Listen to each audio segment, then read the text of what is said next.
Welcome to Compassionate Care Conversations. My name is Scott Bradley. I'm the owner of Bradley & Son Funeral Home, serving Morris, Union, and Essex County in New Jersey, and SimpleCremationNJ.com, which serves the whole state of New Jersey.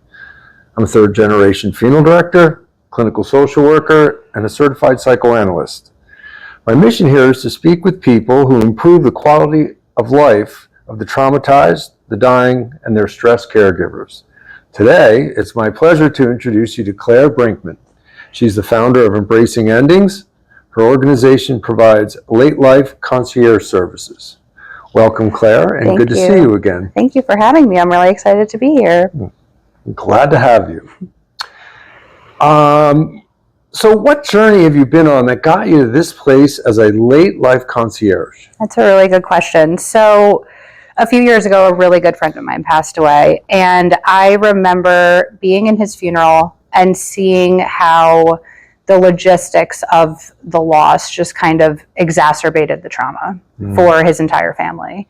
And it was just devastating. At that point in time, I was doing my MBA, so I sort of made a version of Embracing Endings from that experience.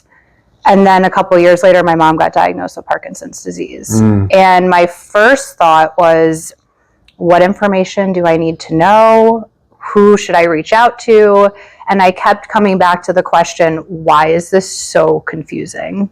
So that's sort of where it really kind of spread from end of life to late life as well, just because it really became clear that there needs to be guidance and planning throughout the later years of life so you can have a great end of life experience. Is organizing in your genetics? I do tend to be a little type A, if you couldn't tell already. Very good. Well, that's the right kind of character style to have if you're going to do this kind of organizing for people. Absolutely. So I'm curious about the name of your company, Embracing Endings. How did you arrive at this name? Well, I do like alliteration, so that was the first one. I think it genuinely comes down to the concept that we cannot avoid this, and people just, I think, avoid talking about it, avoid doing anything about it, avoid planning for it, and if we could just learn to embrace it, I think that the quality of life could be a lot better for individuals. Yeah. I sort of obsess about two ideas that you just mentioned. So the word embrace to me focuses on this diminishing amount of time one has and what to do with that time to achieve the best quality of life. In my line of work in funeral service and psychotherapy, those two things are incredibly valuable. So how do you achieve helping families reach their greatest potential with what little time they have? That's a great question. I think that at the end of the day, it really comes down to listening. Everybody needs something different, but it's also putting together a very clear plan of what the next steps are going to be, and then educating them along the way for what kind of industry provider they might need, how the industry provider operates, what questions they might have prepared that could be helpful, what documents they might have prepared that could be helpful before going into the interaction with the industry provider, so they can sort of feel empowered to take the next steps. Yeah. Tell me more about the talking part, because I did a hospice talk yesterday with Austin, and one of the things that we really discussed a lot about was this idea of time and urgency, and that in hospice care, unfortunately in the United States, they have very little time to develop quality of life and reaching one's greatest potential despite the circumstances, right? There's still opportunity there. So I have the feeling you have a little more time. So how do you use that time to really enhance what needs to be done? I mean, I think that one of life's greatest struggles is understanding what you want and then knowing how to ask for it effectively. So I think that when it comes to end of life and quality of life, I think a lot of people just avoid it altogether because maybe there's some underlying discomfort. Yeah. I think that maybe that's a topic probably that you could elaborate on, Yes. coming from the psychoanalyst standpoint, where maybe people are suppressing certain subconscious things. Maybe they had a bad experience revolving around end of life when they were younger. So then that is projected in the future where they don't want to deal with it at all. Yeah. So I think that there's two main things. It's one, identifying what you want, but then also some people need a little bit of help for actually, vocalizing what they would like to achieve. So do you think that takes maybe more sessions with that person, that you may be very patient with them and let them talk at their pace and sort of develop what they need, and the more you do that, the more information you get and the better you can be at giving them a better quality of life? I definitely think that that's why the concierge package is there, just because it really is that continued ongoing support. Because at the end of the day, if you have a lot going on, it would be almost a disservice on my end to just loop someone into one 30-minute window and say, okay, I completely understand your entire life at this point, and here's some resources and good luck. Right. So I think it depends on what they need. Some people are super clear cut where they say, hey, I need an elder care lawyer. I'm in Bergen County.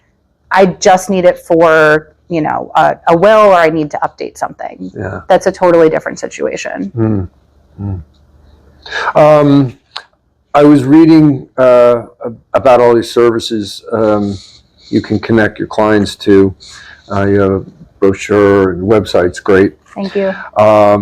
I was working on my script here.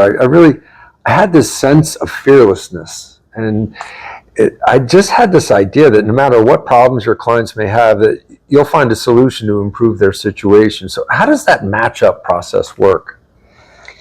That's a great question. I think that the matching process really comes from, one, understanding the personality of the person, and also the personality of the person they are trying to help. Because many times they may not have the same personality. Yes.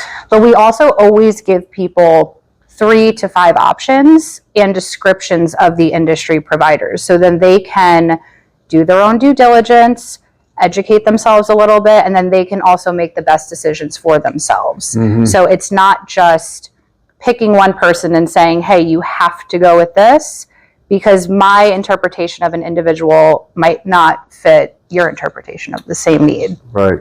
Good point. So you're doing your research and giving them options, and then they make the final decision. Absolutely. Yep, exactly. Okay. Can you give us some more examples of how clients' life's been improved through the services you provide? Yeah, sure. So I just had a client. He's working in the city.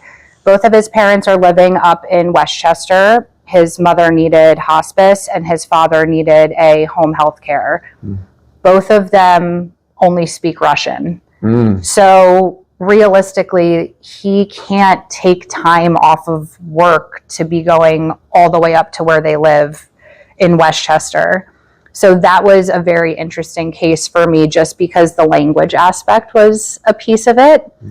And the fact that he needed multiple different things happening at one point in time. But at the end of the day, it actually helped him stay present at work. He didn't have to take as much time off, which is important because he has his own family. And then both of his parents they ended up getting matched with individuals that were the right fit for their specific needs.